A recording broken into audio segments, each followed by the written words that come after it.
How to enable memory in Claude AI. If you want Claude to remember important details from your previous conversations, you can enable its memory feature.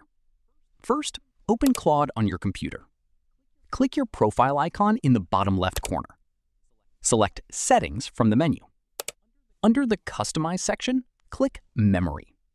Here, you'll see the Generate Memory from Chats option. Turn on the switch next to Generate Memory from Chats. Once enabled, Claude can generate and save relevant information from your conversations to personalize future chats. You can also use Import Memory from other AI providers if you want to bring relevant information from another AI service into Claude. Your saved memories are shown below, including sections such as Profile, Topics, Interests, and Recent Work. You can review these details to see what Claude has remembered about you. And that's it.